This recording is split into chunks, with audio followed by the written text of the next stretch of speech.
Eu vi um vídeo do Alisson Andrade falando sobre meritocracia no Brasil. Eu achei um vídeo muito interessante com as reflexões que ele colocou lá. O link está aqui na descrição, ele também tem outros vídeos que são bem pertinentes no canal dele, é um canal bem pequeno, mas é um conteúdo bastante rico, então depois passem lá, o link está aqui na descrição e vai ficar no final também aqui no card, para que você possa ver esse vídeo, porque está bem interessante esse vídeo sobre meritocracia. E o vídeo dele me estimulou a fazer a minha reflexão sobre essa questão da meritocracia no Brasil. E eu gostaria de compartilhar essa minha reflexão com vocês, depois vocês podem deixar aqui nos comentários as suas percepções. E assim, é muito fácil eu falar de meritocracia em Noruega, na Suécia, na Finlândia, enfim, são os países que têm uma sociedade bem igualitária. Só que como eu vou falar de meritocracia no Brasil? Um país que tem uma sociedade tão desigual, tão discrepante como é o nosso país. Eu consigo falar de meritocracia no âmbito empresarial. Agora, no âmbito social, e esse é um problema que muitas pessoas têm aqui no Brasil. Elas acham que administração pública, gestão pública ou governar é a mesma coisa que você administrar a empresa. E não é.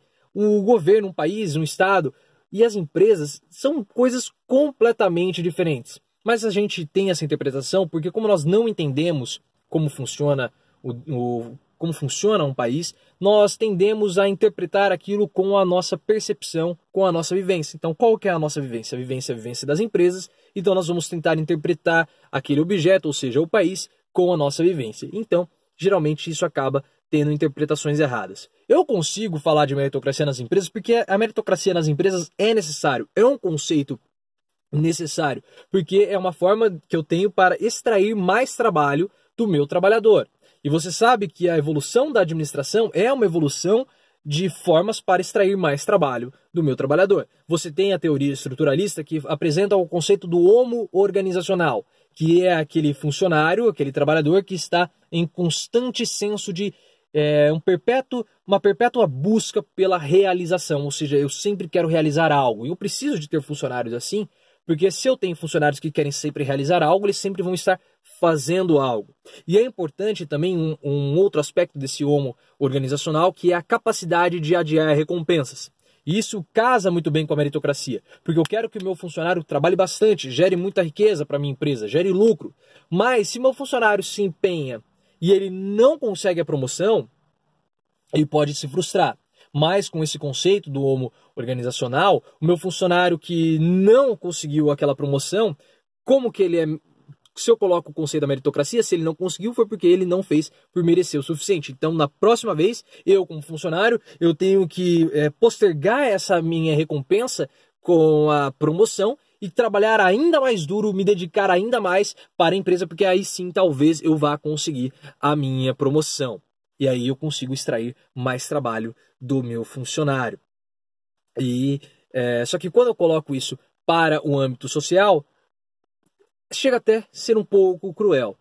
No âmbito da empresa, tudo bem, porque eu preciso motivar o meu funcionário precisa produzir. E a meritocracia dá essa esperança que o esforço dele vai ser recompensado pela meritocracia. E se ele não conseguiu a promoção, não é porque o chefe tinha um interesse pessoal ali na colega de trabalho, na sua colega de trabalho. Não, foi porque você não se empenhou o suficiente. Então, você coloca que sempre a culpa é do indivíduo para ele não conseguir alcançar o objetivo. Só que se eu coloco isso para o âmbito social, isso chega até a ser cruel. Como que eu vou falar de meritocracia no Brasil, sendo que 40 cidades no Brasil têm um IDH muito alto? Ou seja, 40 cidades no Brasil apenas, de mais de 5.500 municípios, têm um IDH que compatível com países europeus. Eu tenho no Brasil 1.400 cidades com IDH baixo ou muito baixo. Ou seja, nós temos 25% dos municípios brasileiros com IDH baixo ou muito baixo. Ou seja, nós temos 25% dos municípios brasileiros com IDH inferior ao IDH da Namíbia. 50% das pessoas no Brasil não têm acesso à água potável. Como que eu falo de meritocracia num país tão desigual como esse? Vamos dar dados mais concretos. Vamos falar sobre saúde. Na saúde, você sabe que 2,18... Existe a proporção no Brasil de 2,18 médicos para cada 1.000 habitantes. Só que isso é no total. Só que quando eu pego pelas regiões, eu tenho que 18... Pelos estados, eu tenho que 18 estados brasileiros têm uma proporção inferior a 2 médicos para cada 1.000 habitantes.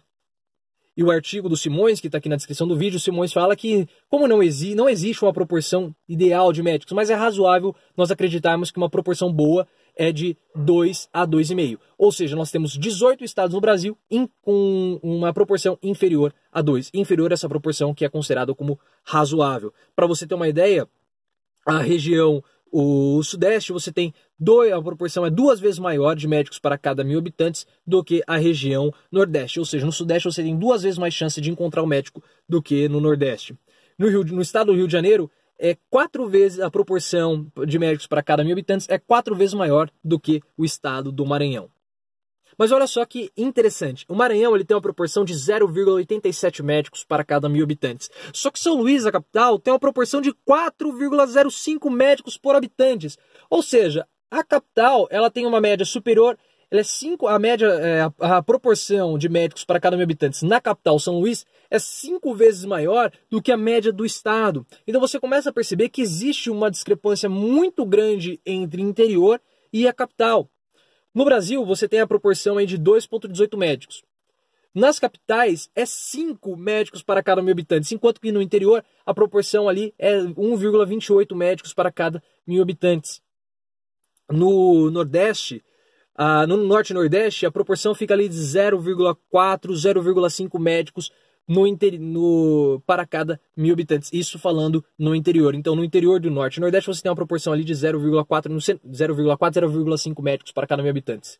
Você não tem nem um médico para cada 1.000 habitantes no interior do Norte e do Nordeste. Olha só. E agora vamos falar por estados. No interior do Amazonas e no interior do estado de Sergipe, você tem uma proporção de médicos para cada 1.000 habitantes inferior a 0,2.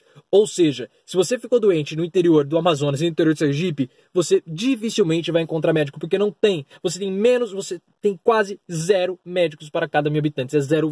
É uma taxa inferior a 0,02. Enquanto isso, no interior do estado de São Paulo, você tem uma proporção de médicos para cada 1.000 habitantes superior a 2. Então, enquanto você tem no interior de Sergipe e Manaus, no interior de Sergipe e Amazonas, praticamente 0 médicos para cada 1.000 habitantes, no interior do estado de São Paulo, você tem 2 médicos para cada 1.000 habitantes. Como que eu falo de meritocracia dessa forma?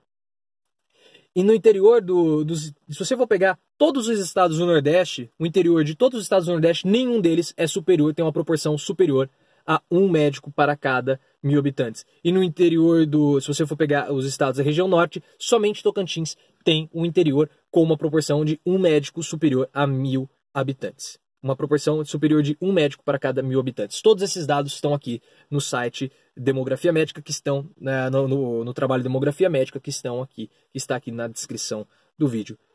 Como que eu falo de meritocracia para um país como o Brasil?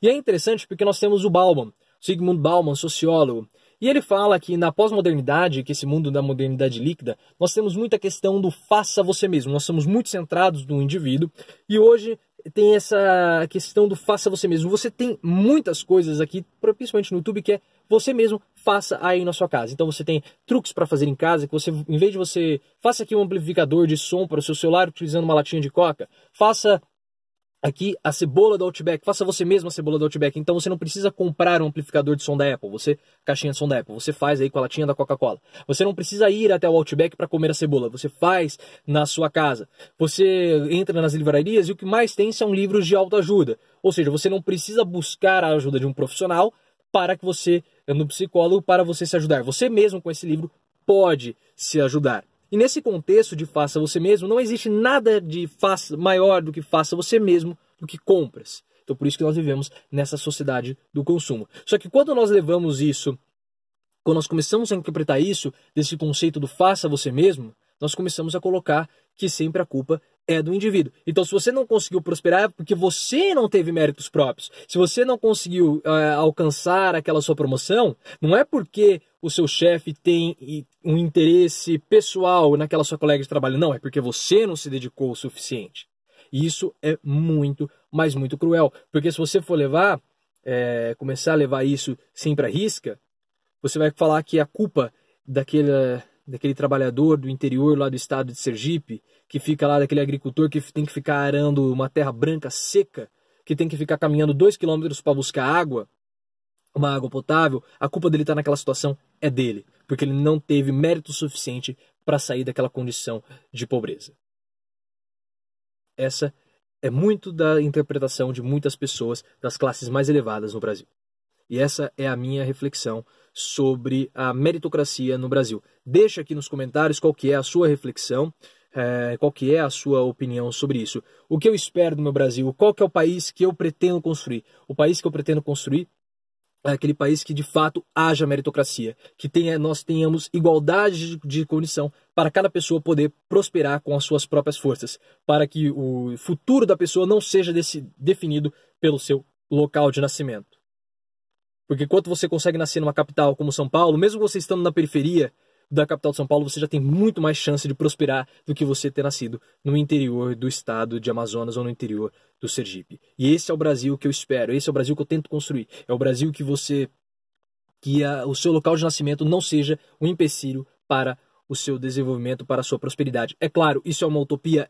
Esse senso de igualdade para todos, de oportunidade para todos, é uma utopia? Sim, pode ser. Mas nós temos que acreditar em utopia para podermos conseguir assim desenvolver um país melhor. Se você chegou até aqui, considere se inscrever no vídeo, deixe aqui nos comentários a sua reflexão, a sua opinião sobre o assunto. Tudo que eu falei está aqui na descrição do vídeo, todos os dados sobre IDH, as reportagens, tudo está aqui na descrição do vídeo, assim como o vídeo do Alisson Andrade, que também está aqui no card. Se você quiser entrar em contato comigo, tem um link para o meu Facebook que você pode mandar sua mensagem para mim diretamente. E lembre-se, pessoal, vamos sempre sair do raso e aprofundar o nosso discurso.